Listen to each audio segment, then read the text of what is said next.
बस आया भी कहीं समझ में।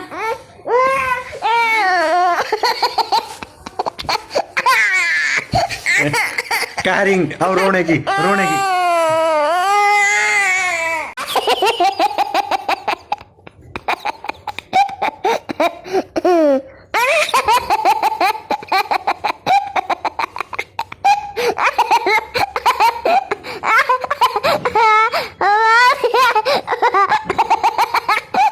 Ha ha ha!